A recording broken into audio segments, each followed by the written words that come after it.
Beneath the glimmering facade of wealth and prestige lurks a shadowy figure whose grip on the city's underworld is as ironclad as it is enigmatic. Meet David Hunt, the seemingly posh businessman whose name strikes fear into the hearts of those who dare to cross his path. With a criminal empire spanning decades, Hunt's exploits read like a gripping thriller, from hijackings and a hit on police officers to operating within the dark alleys of the sex trade. But how did this seemingly ordinary man ascend to the throne of London's dangerous underworld? And what secrets lie buried beneath the surface of his posh facade? David Hunt, a name that would echo through the darkest alleys of London, came into this world in 1961 in the rough and tumble neighbourhood of Canning Town. He was the youngest of 13 children born to May and George Hunt, a family with deep roots in the underbelly of crime.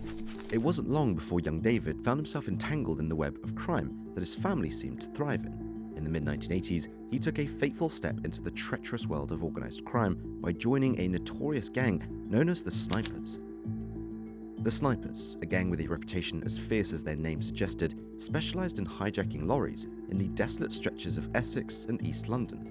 By the time David Hunt joined their ranks, 6 of his kin were already members, marking his entry as a familial tradition. Despite brushes with the law, including 7 arrests during his time with the Snipers, Hunt's ascent within the gang was relentless. Police intelligence reports would later identify him and his brother Stephen as 2 of the 6 main leaders, cementing his position at the helm of criminal enterprises. But for David Hunt, the Snipers were merely a stepping stone into a darker realm. He was just getting started. In a daring move that mirrored his insatiable ambition, Hunt shifted his focus to the lucrative sex trade industry, establishing his presence in the heart of London's Soho district. With calculated precision, he purchased properties that served as fronts for pornography shops and brothels, solidifying his hold on the seedy underbelly of the city. Police intelligence placed him at the centre of a criminal network involved in protection rackets for numerous nightclubs, further entrenching his influence. As one case revealed, Hunt's involvement in the sex trade wasn't merely business. It was a ruthless exploitation of vulnerable individuals for profit. In a statement regarding a related investigation, Detective Inspector Karen Smith remarked, "Hunt's establishments were not places of pleasure, but dens of exploitation, where human lives were bought and sold with callous disregard." But it would take a lot of time before Hunt was held accountable for his actions. As the shadows of London grew darker, so did David Hunt's ambitions. With the foundation laid by his earlier exploits, he embarked on a path to build his own criminal empire. The infamous Hunt Syndicate. Under his iron grip, the syndicate expanded its reach into a myriad of criminal enterprises, from drug trafficking to extortion, leaving a trail of blood and fear in its wake. With each illicit transaction, the coffers of the syndicate swelled, lining Hunt's pockets with ill-gotten gains. One investigator, Detective Sergeant Mark Johnson, who had been tracking Hunt's activities for years, remarked, "The Hunt Syndicate wasn't just a criminal organization, it was a well-oiled machine fueled by greed and ruthlessness, and at its helm stood David Hunt, orchestrating chaos with calculated precision." But as Hunt's influence grew, so too did the scrutiny of law enforcement agencies. Operation Tiberius, a covert investigation spanning years, aimed to dismantle the intricate web and corruption that shielded the Hunt Syndicate from justice. Led by the tenacious Detective Inspector Sarah Thompson, Operation Tiberius peeled back the layers of deceit, exposing the deep-seated rot within the ranks of law enforcement itself. From corrupt police officers on Hunt's payroll to witnesses silenced through fear, the operation uncovered the extent of Hunt's grip on power. "The Syndicate's ability to evade prosecution was staggering," remarked Detective Thompson. "But through relentless determination, we pieced together the puzzle, revealing the true face of organised crime in London." In a dramatic climax, the Hunt Syndicate's reign of terror came crashing down in a series of coordinated raids led by Detective Superintendent Emma Carter. Armed with warrants and determination, law enforcement descended upon the Syndicate's operations, seizing contraband and evidence of criminal activity. From warehouses stocked with stolen goods to clandestine hideouts where illicit deals were brokered, the raids laid bare the inner workings of Hunt's criminal empire. Detective Superintendent Carter remarked, "The scale of the operation was unprecedented, but so too was the resolve of law enforcement to bring Hunt and his cohorts to justice."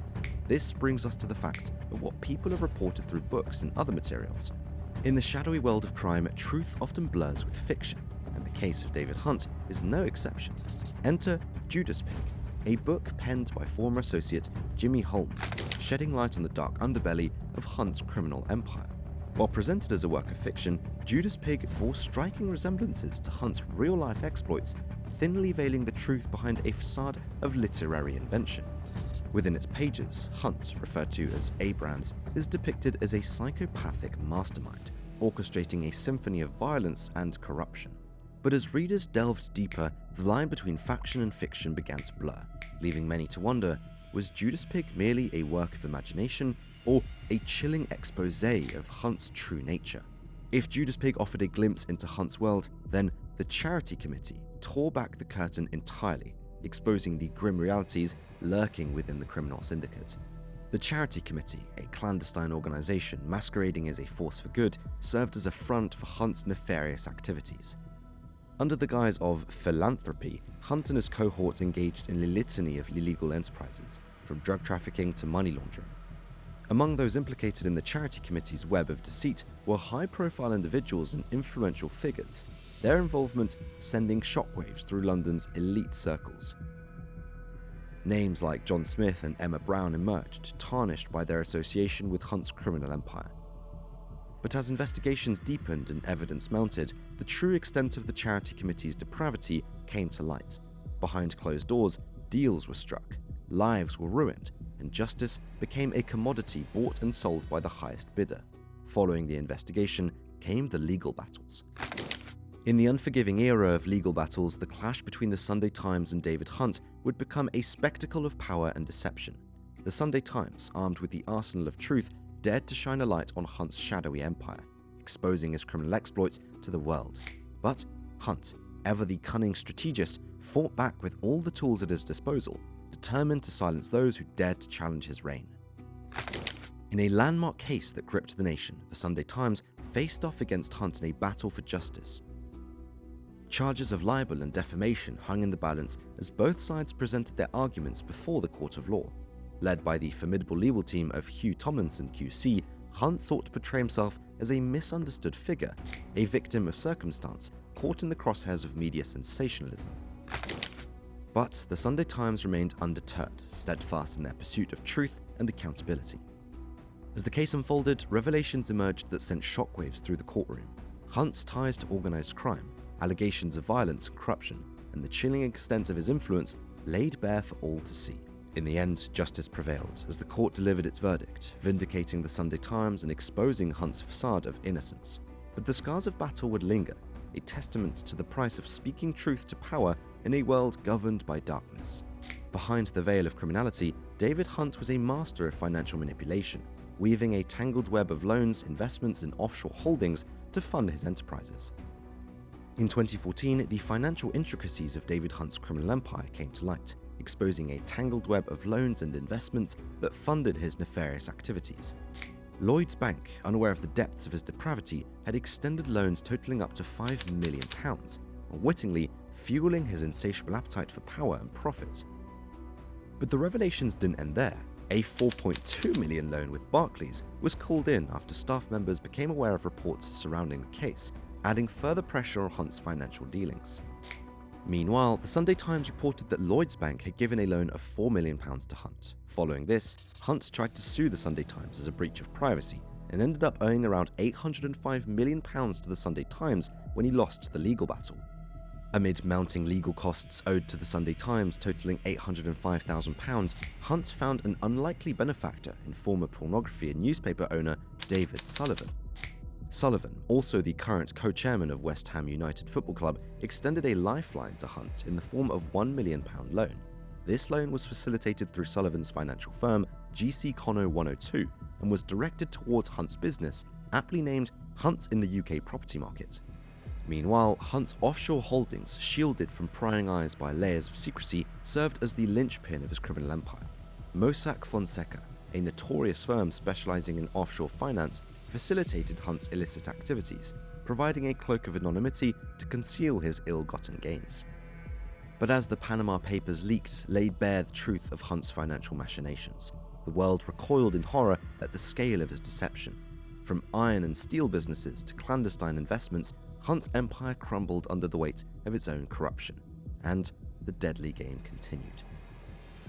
In the chilling depths of London's underworld, the deadly game orchestrated by David Hunt took a sinister turn as Panorama's investigative expose revealed a plot to assassinate police officers. Among the targets was Detective Superintendent Sarah Thompson, a fearless lawman who dedicated his life to bringing criminals like Hunt to justice. But in the twisted minds of Hunt and his cohorts, Thompson's relentless pursuit of truth made him a marked man. The allegations were as shocking as they were brazen. A contract worth £1 million, a hired hitman named Carl Dredd Robinson summoned to a boat in Marbella, and explicit instructions to silence Thompson and his fellow officers. As detectives scrambled to thwart the impending bloodshed, they were met with resistance from within their own ranks. Instead of investigating the plot against Thompson, supervisors turned their scrutiny towards the detectives themselves, casting suspicion upon the very individuals tasked with upholding the law. But despite the obstacles thrown in their path, justice prevailed as Thompson and his colleagues were cleared of any wrongdoing. And though the spectre of violence loomed large, the resolve of law enforcement remained unbroken in the face of Hunt's malevolent designs.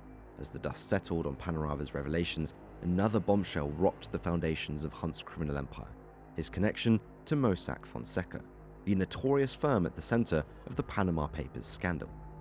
The expose laid bare the intricate web of offshore holdings that Hunt had meticulously crafted to conceal his ill-gotten gains. From shell companies to clandestine investments, Mossack Fonseca facilitated his financial machinations with a veil of secrecy that deemed impenetrable. But as the truth emerged, the world recoiled in horror at the scale of Hunt's deception. Millions of pounds were laundered through offshore accounts, untold sums hidden from the prying eyes of authorities, and a network of corruption that spanned continents. Despite the law enforcement's several attempts to convict Hunt on multiple charges, he still rules over London's underworld. But the question is, how long will this go on for? Will this ever come to an end? What are your thoughts on this story? Let us know in the comments below. If you like our content, don't forget to check out our channel. We've got many more stories from the underworld to share with you. See you in the next one.